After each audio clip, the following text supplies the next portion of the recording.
Patch 113 is live for Crimson Desert, and it's a big one. Oongka and Damiane can finally enter the Abyss. There are 47 new pieces of equipment, dyeable weapons, and a ton of bug fixes. Let's break it all down. The headline features Abyss access for Oongka and Damiane. Up until now, only Cliff could enter the Abyss, but that's changed with this patch. Oongka and Damiane can now head into the floating Sky Realm as well. Also in this patch, the locations of memory fragments for certain rematchable bosses have been moved. If you're hunting down corrupted Caliburn, Goyen, Draven the Crow Caller, or Clockwork Whitehorn, you'll need to find their new spots. Now let's talk about all the new gear, because there's a lot of it. 47 new pieces total. For Cliff and Oongka, we're getting 39 new pieces, including some serious boss armor. That breaks down into 5 pieces each from the Tarandas, the Ashen outfit, the Unyielding Hero outfit, and the Knight of Carnage outfit, plus 3 pieces from the Martial Monk set, 2 from the Grand General of Dominus set, 16 new armor pieces, and 3 new headgear options. Damiane isn't left on either. She's getting 8 new armor pieces, including a 5-piece Guardian of Odeg outfit, the 3-piece Dark Marksman outfit, and the Mask Liberator mask. On top of all that, Oongka can now equip most of Cliff's outfits too, which is a nice bonus for anyone who prefers two-handed hammers and axes. There's also some good news for fashion fans. Certain disguise outfits that couldn't be dyed before can now be customized with new colors, and most weapons are now dyeable as well. So you can finally color coordinate your entire loadout. A new item called the Hunter Sigil has been added. Equip this on your bird pet, and it will automatically retrieve prey and gatherable items that match its specialties. Strange one, but hey, free materials. There are some tweaks to gameplay too.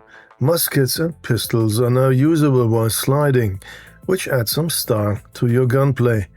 Axiom Force enemy lock-on has been improved, and Oongka can now complete puzzles using Scattershot.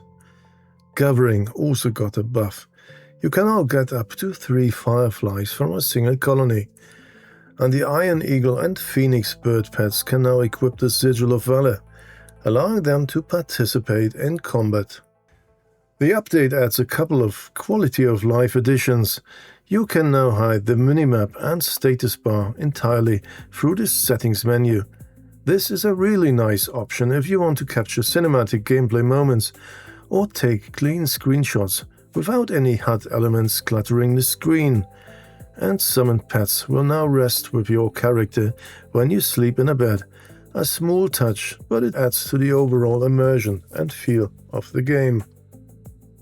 For the crafters out there, 4 new carpet recipes have been added and can be purchased from shops around the world. There are also new crafting recipes for Lightning Bolt plate armor, Scorch Flame plate armor, and Frost Cursed plate armor, giving you more endgame gear options to work toward.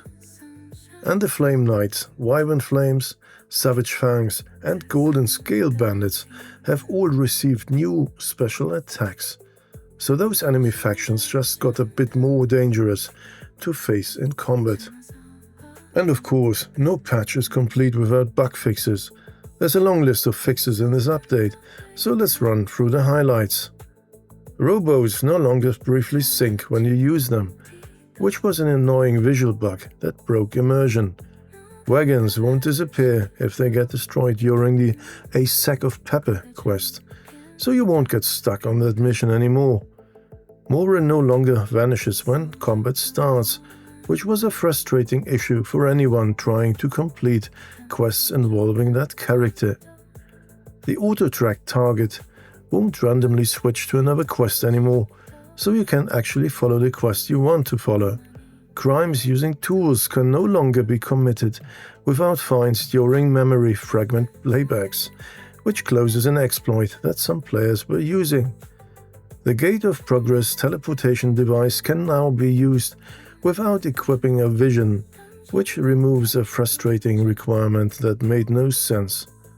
There are also fixes for the furniture buyback menu resetting, Dwayne not being able to ride a horse during his quest, and alchemy explosive packs not losing durability properly. Lots of polish across the board. Patch 1.13 is instantly available on Steam for PC and on PlayStation. Versions for Xbox, the Epic Games Store, the Mac App Store and Steam for Mac are coming a bit later. And Epic Games Store users might see a larger download size due to a platform-specific issue. So just be aware of that if you're downloading on that platform. And that's patch 1.13 for Crimson Desert. Abyss access for Oongka and Damiane, 47 new equipment pieces, dyeable weapons, the Hunter Sigil and a mountain of bug fixes. Pearl Abyss continues to support this game at a solid pace. What do you think of this update? Am I alone in thinking that Pearl Abyss should shift the focus of their patches? Less new items, more fixes for immersion-breaking issues like equipped axes and maces not showing, or fixes for broken quests like the archery contest? Let me know in the comments.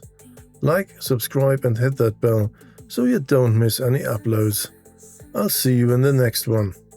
Peace.